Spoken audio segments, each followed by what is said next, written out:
a.m., officers located Mr. Gutierrez in a dugout. Kids baseball team was starting practice. At 8:58, 59 seconds, verbal contact was made. At 8:59:11, officers react to the knife that was presented to them and begin commands. At 8:59:46 seconds, Mr. Gutierrez will exit out, and then you will see a play out of movement. And the reason I'm kind of setting this up is because we have to take you through the video that we have, and it is a little bit longer than typical videos that we do show you. There will be 3 attempts to tase Mr. Gutierrez, and then there will be a volley of shots that will be fired. Subsequent to the firing of shots, Mr. Gutierrez will move to another area, and almost until about 9:25 a.m. when finally he will give up the weapon that was in his hand. And it's important to lay that context out for you so you can sort of understand what's going on. The facts that were developed here were as follows: that on the morning of June 15 of 2024, South Jordan PD officers Bass and Tanaka responded to a report of a suspicious male looking into vehicle windows at the Glenmore Baseball Park, located at 4600 West Sky Drive in South Jordan. At about 8:58 a.m., officers observed a large male who was later identified as Marcelo Jasu Gutierrez, sitting on a bench in a fenced dugout of the baseball diamond where a children's baseball team was beginning their practice. Officers approached the dugout and made verbal contact with Mr. Gutierrez, and who told them that he had lost his car keys, or locked his car keys in his car. Mr. Gutierrez then stood up, holding a knife, a fixed blade Gerber knife with 5-inch blade in his left hand. The officers immediately began commanding him to put the knife down, drew their handguns, and began retreating. Mr. Gutierrez did not comply and instead advanced towards the officers, exiting the dugout with his knife in his right hand. As Mr. Gutierrez continued to advance, Officers Bass deployed his taser on him, but it did not appear to have any effect on Mr. Gutierrez, and he continued to advance towards the officers. The officers then continued to give commands as they backed up into the parking lot nearest to the baseball diamond. Mr. Gutierrez then walked towards the Officer Bass's marked patrol vehicle, which was parked in a lot near the restrooms. As Mr. Gutierrez continued to not comply with any commands, Officer Tanaka deployed his taser and again appeared to have no effect. At this time, you'll also notice that Mr. Gutierrez takes his knife and stabs it into the vehicle tire and deflating it, which is the police vehicle. Mr. Gutierrez then again began to advance towards officers as they retreated across the length of the parking lot while continuing to give commands. At 9:01 a.m., Mr. Gutierrez headed across the parking lot entrance towards Officer Tanaka, who was backing up on the sidewalk, which ended behind him. Officer Bass again deployed his taser for the second time, or the third time collectively, from inside the parking lot. After yelling not to tase him, Mr. Gutierrez then accelerated towards Officer Tanaka, and both officers fired their weapons at Mr. Gutierrez. After the shots were fired, Mr. Gutierrez then is seen walking across the street, still with the knife in his hand, as the officers continued to give commands and attempt to negotiate with him to drop the knife so they could give him medical attention. Additional officers began to arrive on the scene. Mr. Gutierrez went across the parking lot on the other side of the street and sat down on a large rock next to a paved walkway, still holding the knife. Mr. Gutierrez gave officers his name. However, he continued to refuse to drop the knife despite being visibly injured and despite numerous commands and efforts to negotiate with him to get medical help. After several minutes, Mr. Gutierrez stood up, walked, and then went to the ground, still holding the knife. And at 9:20 a.m., after efforts to get Mr. Gutierrez to drop the knife continued to be unsuccessful, Officer Bass deployed 2 40mm foam baton rounds at him in an attempt to get him to drop the knife. Mr. Gutierrez continued to not let go of the knife. At approximately 9:25 a.m., a team of officers moved up to Mr. Gutierrez and went hands-on, pinning his arm down with a ballistic shield, after which Mr. Gutierrez said, and which I'll play you the thing, that he says that he let go of the knife. Officers removed the knife from him, placed him in handcuffs, and began to provide emergency medical aid. Emergency medical responders quickly arrived and transported Mr. Gutierrez to a hospital. However, he ultimately succumbed to his injuries. During the investigation, protocol investigators determined that when shots were fired, Mr. Gutierrez was approximately 17.7 feet away from Officer Tanaka and about 25.9 feet away from Officer Bass. Investigators further determined that Officer Tanaka likely fired 6 9mm rounds and Officer Bass fired 8 9mm rounds. It is also to note that neither of the officers gave us any statements. At this time, I'm going to go ahead and take you through this because this was, as I said, a extended contact that occurred. And so the best way we can do it is to show you what actually transpired there. The other thing that I just want to caution to everyone here, that there is obviously strong language because the interactions are long and unfolding. So I just want to give caution to that, that you will hear some strong language in here. Before I go there, let me show you this scene, which is quite extensive. This is the baseball field right here. And Mr. Gutierrez is in the dugout, which is like this. The initial officers responding, they will come here at the fence and talk with one of the coaches. You'll notice that there's stuff that has been put on the dugout as the children were coming to play, and Mr. Gutierrez was inside over there. From the first contact, as soon as Mr. Gutierrez gets up, they notice that a knife in his left hand, which is then transferred to his right hand. They start to give commands. They continue to walk backwards as they go here. Officer Tanaka will move to the right. Officer Bass will be here. The first taser is deployed here, which has no effect, and they continue to move backward. And at that point, you'll see this in this area right here. Mr. Gutierrez will deflate the car, and the second taser is deployed here as officers continue to walk backwards again from Mr. Gutierrez. At this point, the third taser will be deployed, less lethal, and then they will continue to walk back this way. Officer Tanaka will be here. Officer Bass will sort of fan out this way. At this point, you'll notice from his normal gait and walk, Mr. Gutierrez actually takes a series of very quick steps. And when he takes those quick steps after this effort, the officer decided to open fire. They fire the first volley and they stop. At that point, Mr. Gutierrez will then walk down towards here. There's a fire hydrant and an electrical box, I believe. And they will continue to give commands. Mr. Gutierrez then continues to walk across the street, still with the knife in his hand, and then ultimately up the sidewalk up to here where he will sit down.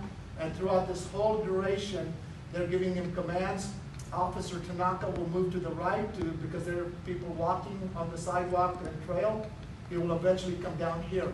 And at this stage, we will speed up the video just for the compression of time in terms of what's going on. And simultaneously, you have other law enforcement officers who are responding, including medical, as they continue to try to negotiate with Mr. Gutierrez to let go of the knife. So that's quite an extensive scene. So I just wanted to give a context of that along with the timeline. So if you will go to the first body-worn camera. So let me set this up. This is the fence line here. This is the park. The faces of the civilians are blocked out. The dugout will be here. They will make initial contact at this spot here. And then you'll see some children playing in the background. And as this goes through, and you'll notice on the timestamp at 9:05:22 seconds, the video later on will speed up. But this is the first contact when the officers have responded. Go ahead. What are you doing? We heard you guys are back. Sorry to bother you guys. You can sit down. You guys we've got to say hello. How's good? Well, before I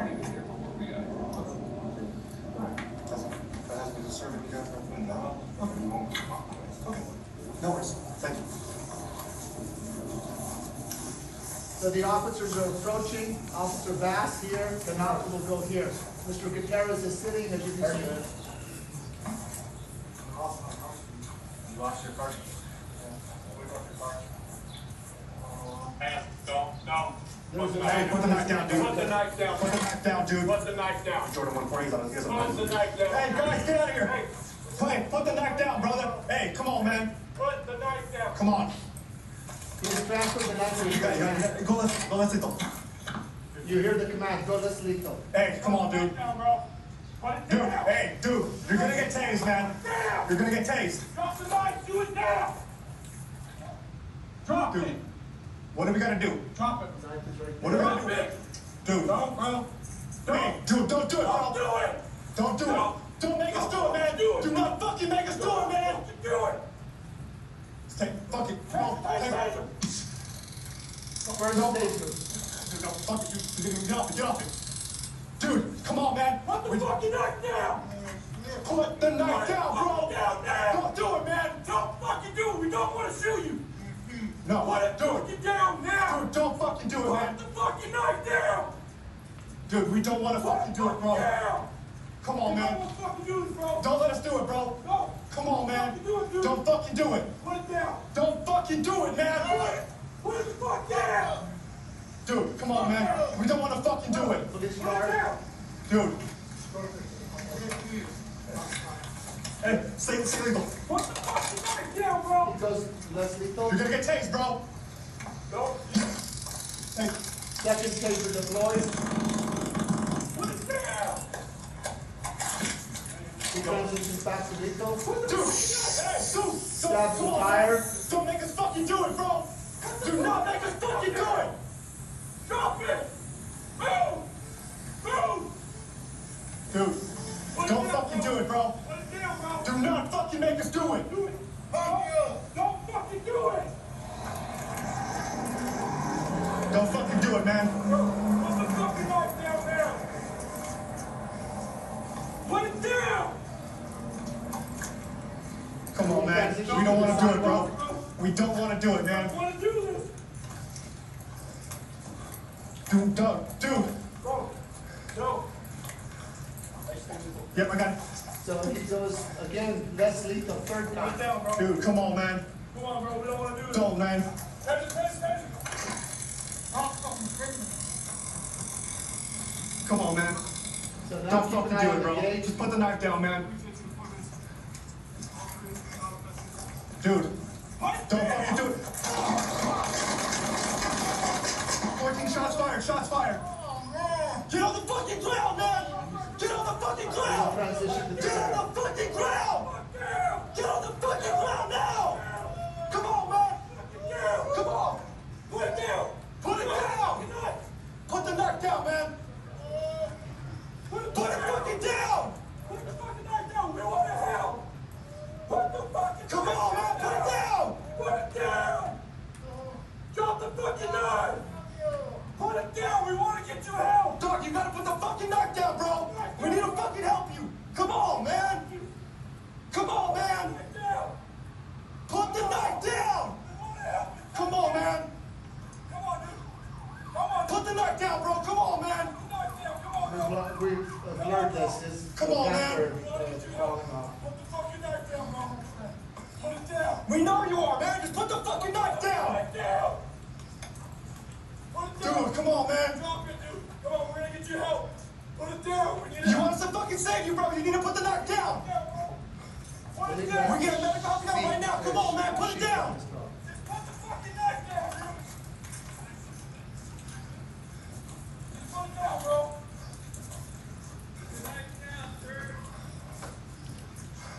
Put the knife down, bro. Mr. Gutierrez will walk up, and there's a large rock Get there. inside now. Dude, just drop the knife, man. Come on. We want to help you now, man. Come on. Put the fucking No, dude, come on, man. Just drop the You're already hurt, bro. Come on, man. You're already hurt. We want to get you help, bro. Put the knife down. We'll help you. Come on. Put the knife down. Put the knife down, dude. Come on, man. And this is the trail where people walk. Come on, dude. You can hear the other teams responding. Other officers.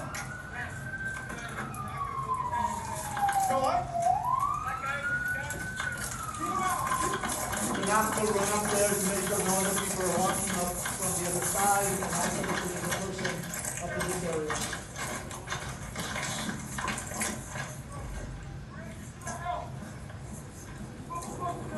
Officer Bass. Come on, dude.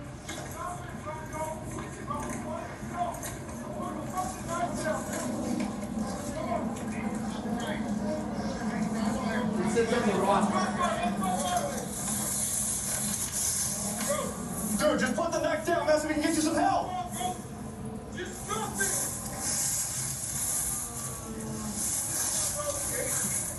Got you, man. Yeah, we want to get you that help. Dude, you need us to help you now. Just let us help you. Put it down, bro. Just put it down. Oh my knees. 1% pass. Put the knife down.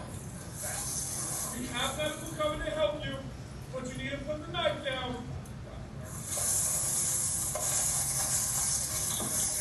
Got you. Put the knife down, dude. Come on. This is speeded up just for compression for the.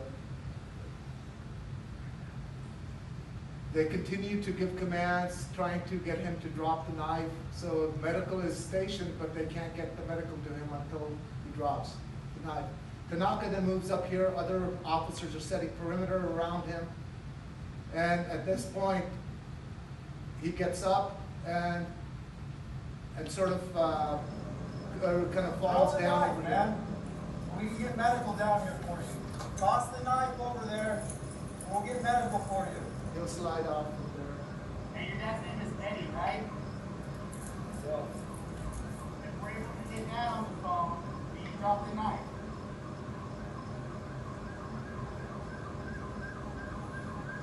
This isn't worth it, man. You gotta throw that knife away from you so we can help you out. I think you're starting to realize that. You gotta throw that knife though. Fire department's waiting for you.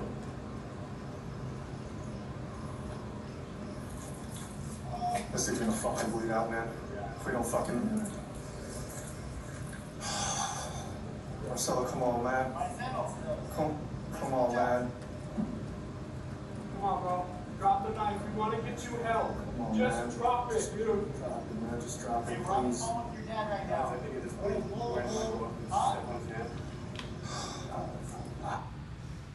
And this will then, it plays out a little bit longer, and I'll bring the end scene down where they will go to try to get the knife. They also try non-lethal foam projectiles to try to dislodge the knife towards the end. He still doesn't let go of that. And I'll show that in a second clip. The next clip I just want to take you through is, that was to Officer Tanaka's perspective. This is Officer Bass's perspective, who was the initial officer who will walk up into the dugout over here. Again, like I said, they had talked to folks, people had come down, the kids had come down and put their stuff over here, and Mr. Marcelo is just sitting over here, and Mr. Gutierrez is sitting over there. So go ahead and play that, please.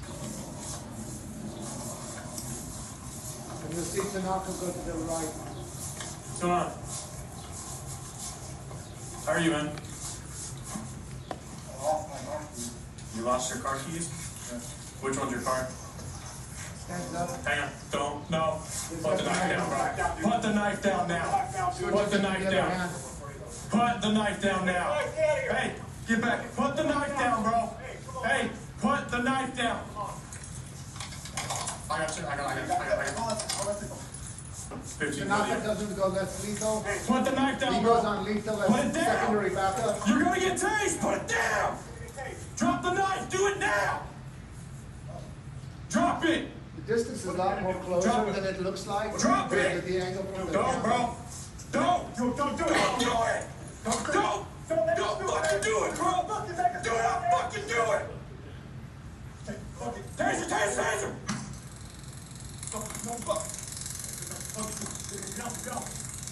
Dude, come on, man. Put the fucking knife down. Put the knife down. fucking down now. Do it, man. Don't fucking do it. We don't want to shoot you. First Put it right fucking now, down now. Don't fucking do it. Put the fucking knife down. You can see him Put step it fucking over down. right We here. don't want to fucking do this, bro. Don't let us do it, bro. Don't fucking do it, dude. Don't fucking do it. Put it down. Don't fucking do it, man. Put it the fuck down. Put it down. Bro, put it down. Jordan 15, how close is the next unit? Non-compliant. He will go from lethal to less lethal. Put the fucking knife down, bro. Transition and put out less lethal. Fire. Don't dis. Good. Give him a holster and go back on lethal again. Put the Secondary fucking knife support down. when the back goes. 15, you stand by tire. He punches the Put the tire. fucking knife down now. Drop it. There's Bro. people there on a Saturday morning. Put it down, bro. Put it down, bro. Not fucking make us. Don't do it. Don't fucking do it. Bro, put the fucking knife down now. Put it down. Come on, man. We don't want to do this, bro. Don't want to do We it. don't want to do this. Go. Don't, bro. No. Hey, shoot lethal. He goes again to less lethal. Put it down, bro. He's on like a 90 degree. Come on, bro. We don't want to do this. Taser, taser, taser.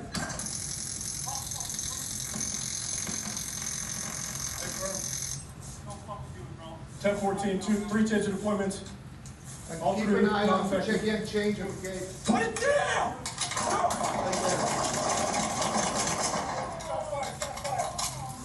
Get on the fucking ground, man. Shots fired, shots fired, shots fired. Put it down. Put it the fuck down. Get on the fucking ground. Put it fucking down. Put it down. Drop the fucking knife. And then the other part, as the scene we said showed again. I think what's remarkable is we actually went down and visited the site. I walked and marked it off in a very deliberate way. It was over 200 steps for me, almost 200 steps. And if you think about them backing up and taking, it was more than 200 steps for them as they retreated back from there. And the other thing to note is that they made not only constant commands, retreating back, 3 attempts at less lethal, transitioning from lethal to less lethal back and forth. And then when that threat is perceived, they fire a round of volleys, and then they restrain themselves as they continue to try to talk to him as he starts to walk away from there. The next video, there were a lot of responding officers, so there was a lot of video to go through. But this is from Sergeant Baker's body-worn camera. And again, as Marcelo has gone over here, moved from the rock, then moves down there, and he slips and is down, they have already deployed trying to remove the knife out of his hand with, again, foam shots that they've done, try to hit his hand to do that. What is important is this is when finally they go up with this shield, but if you pay attention, there is a moment when you hear Marcelo's voice finally just says, okay, I let go of the knife. Okay, so go ahead and play that. Go that knife, please. He's got plenty of room to run. Hey, Colton. Here we go. Watch the one on the place now. Okay, watch this R, get this R. Yeah, I'm gonna move this shield and we got the knife. Oh, let go of the knife. Okay, let go. You let go? I let go of the Yeah, knife. I'm gonna you let go. I got the knife, I got the knife. Get him 82.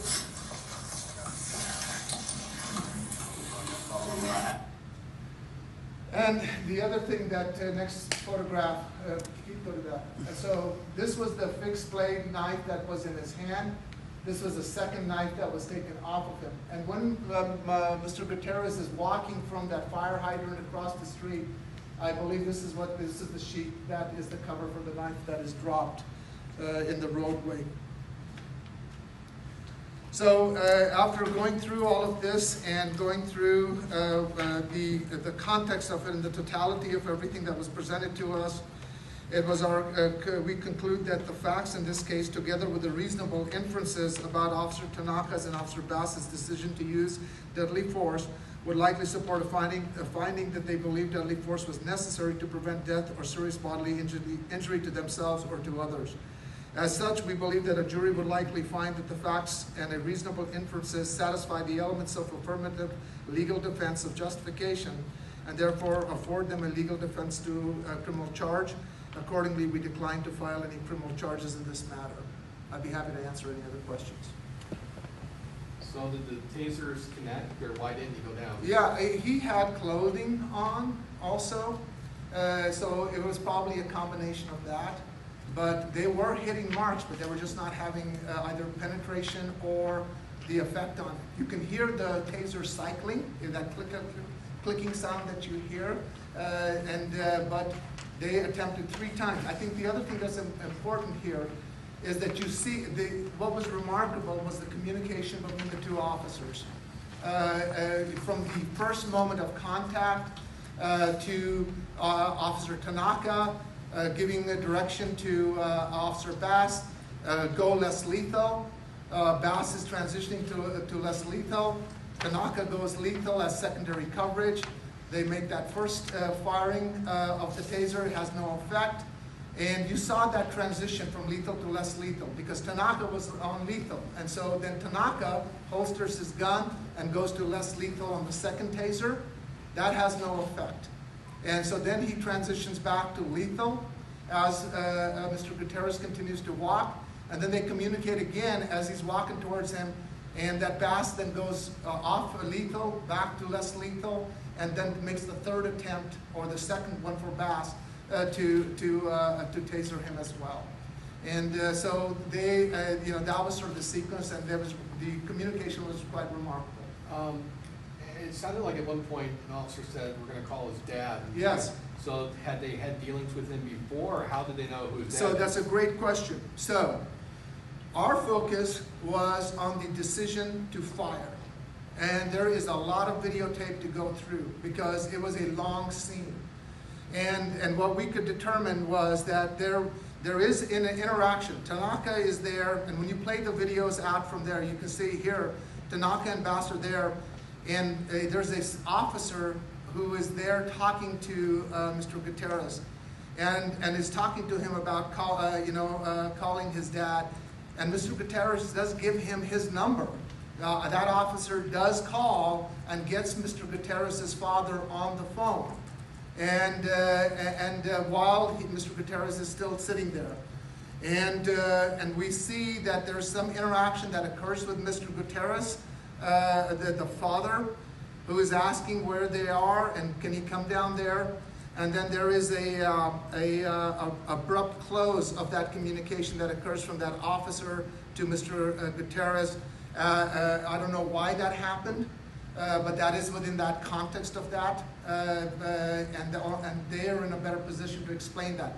It was not directly relevant to our a review of when the decision to fire was occurred, but there is a long, elongated period of time from the time that the lethal force is used to the ultimate removal of that knife that occurs there.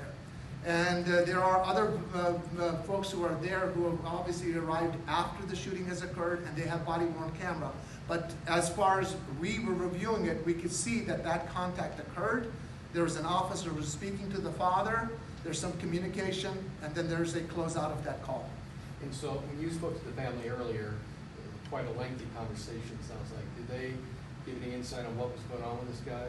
I think that I want to be as respectful, but there was certainly some mental health issues that were there. There's certainly a diagnosis for that was, I think, there. The family recognized that their sibling had that, and so it was pretty. Even through our analysis, we found out that there was a mental health component to this. That was present, yes. Any thoughts on that?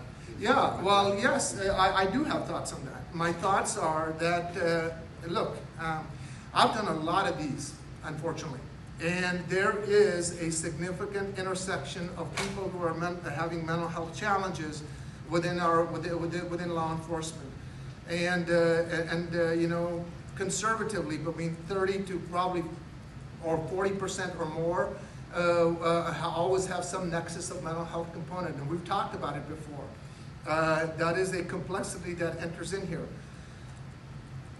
I don't like what happened here. This is a tragic loss. I have somebody who is clearly having a mental health issue, but at the same time, I'm also cognizant of the fact of the multiple attempts at less lethal that those officers deployed.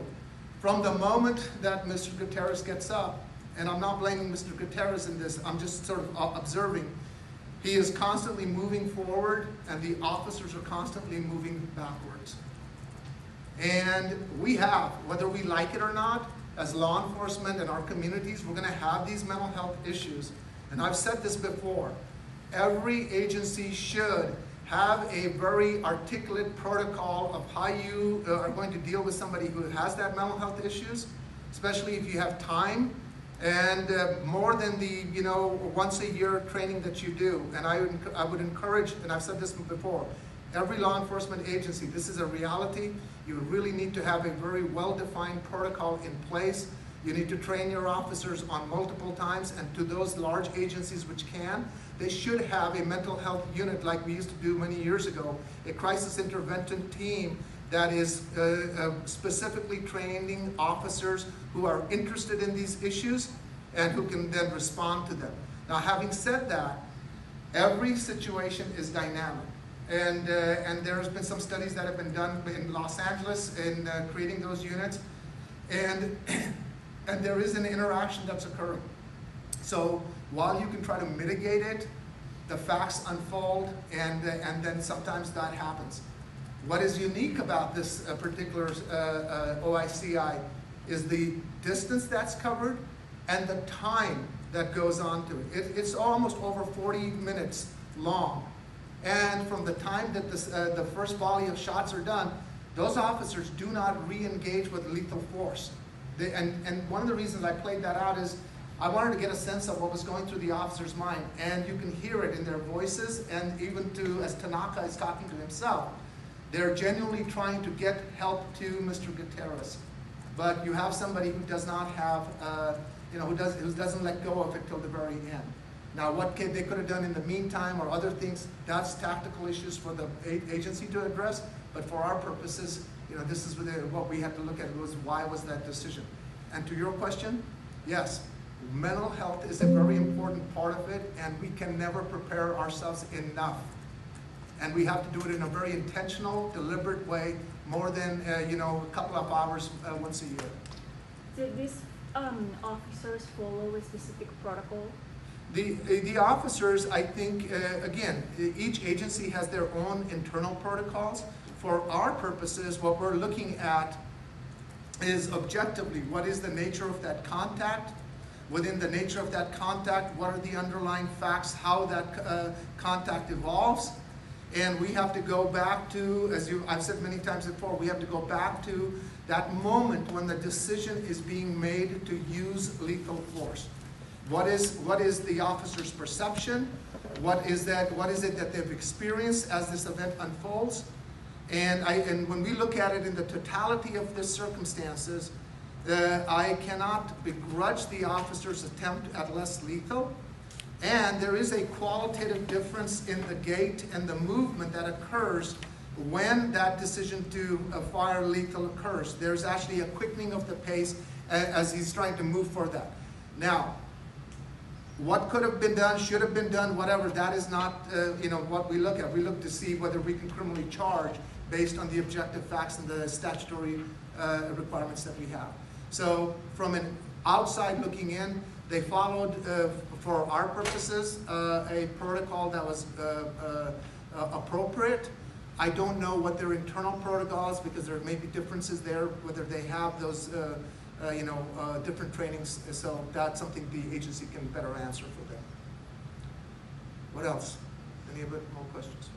When the officers fired, how many rounds struck the suspect? Yeah, that's a great question. There was a total of 6 that were fired by Officer Tanaka. Officer Bass likely fired approximately 8. And the medical examiner's report on the autopsy that was done, I believe, identified the medical examiner, Neil Haycock's autopsy indicated that Mr. Gutierrez died as a result of multiple gunshot wounds. Dr. Haycock identified 5 penetrating and 1 perforating gunshot wound of the right abdomen. So there were 5 bullets that were recovered. A perforating gunshot wound of the right forearm, a grazed gunshot wound of the right forearm, and a perforating gunshot wound of the right thigh. And Dr. Haycock also identified the other abrasions of upper right abdomen and bilateral wrists, which were consistent with being handcuffed, and some abrasions on the lateral left thigh and near the left knee. So 5 shots were recovered from the volley that was sent. Again, if there's no more questions, again, our condolences go out to the family for their loss in this tragic loss of life. Thank you.